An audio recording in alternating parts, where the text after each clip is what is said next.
Welcome in विमर्श learning. आज हम लोग एक करंट अफेयर्स का बहुत इंपॉर्टेंट टॉपिक देखने जा रहे हैं। अभी बहुत जल्दी में ही वर्ल्ड बैंक ने क्या किया, पूरी दुनिया के जो कंट्रीज हैं, देश हैं, उनको 4 वर्गों में डिवाइड किया।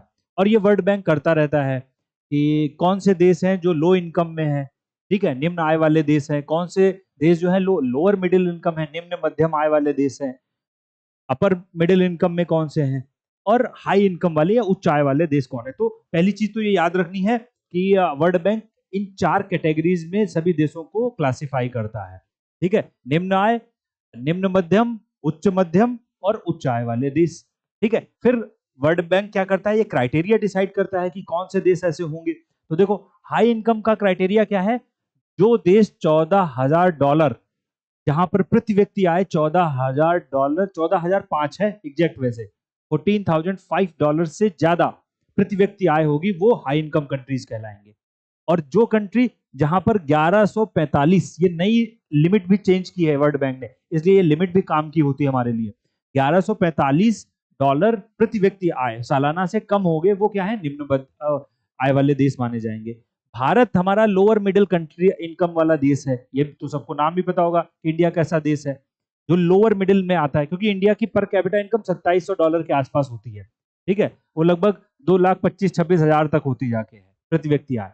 अच्छा, तो भारत एक लोअर मिडिल इनकम वाला कंट्री है, इसमें पड़ता है। देखो, 1146 से $4515 जहां पर सालाना वो कमाता है।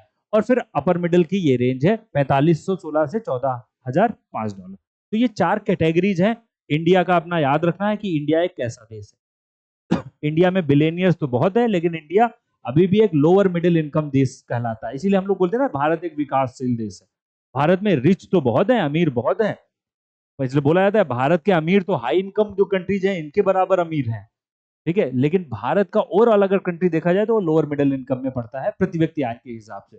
इसलिए लाइन बोलते हैं कि भारत एक ऐसा देश है, भारत एक अमीर देश है जिसमें गरीब लोग रहते हैं, क्योंकि जो अमीर है उनके पास बहुत ज्यादा प्रॉपर्टी है, ज्यादा संपत्ति है।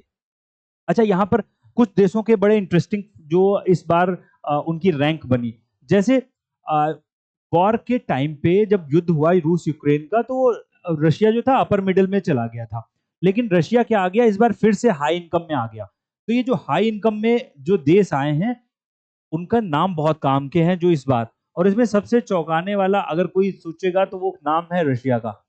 रशिया जहां पर वॉर चल रहा है, वो देश हाई इनकम में आ गया। अच्छा, ये सोचेगा कि ऐसा कैसे हो सकता, युद्ध तो तबाही का कारण होता है, युद्ध से देश की प्रति व्यक्ति आय कैसे बढ़ जाती है।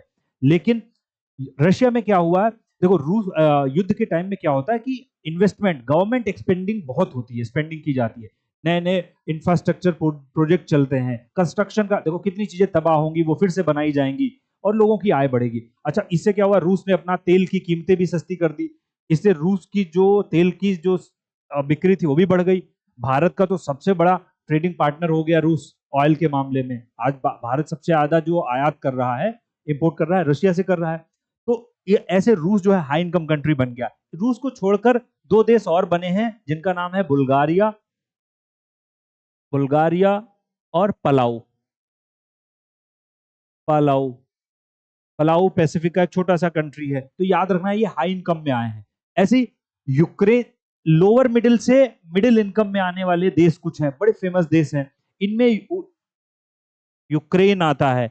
अब देखो, दोनों जो लड़ाई करने वाले देश, उनकी आय बढ़ी है, ये बड़ा आश्चर्य वाली चीज है। अगर स्टेटमेंट बना के दिया जाए तो गलत हो सकता है कि वॉर के टाइम में भी इनकी आय बढ़ी है, क्योंकि वॉर के टाइम पे इन्वेस्टमेंट इतनी ज्यादा होती है कि लोगों की आय बढ़ती है। यूक्रेन हो गया, यहां पर अल्जीरिया हो गया, अल्जीरिया, और मंगोलिया हो गया, मंगोलिया और ईरान, ईरान।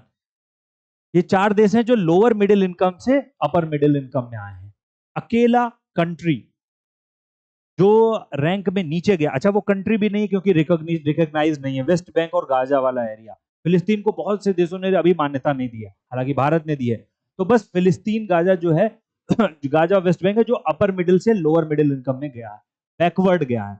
वरना ये कंट्री है जिन्होंने प्रोग्रेस की है, ये 4 ये हैं जिन्होंने लोअर मिडिल से अपर मिडिल में छलांग लगाई है, और इन लोगों ने अपर मिडिल से, इन चारों ने, 3 ने अपर मिडिल से हाई इनकम में छलांग लगाई। और भारत का याद रखना है, प्रति व्यक्ति आय $2700 सालाना, लगभग होती है, और भारत एक लोअर मिडिल इनकम का कंट्री है।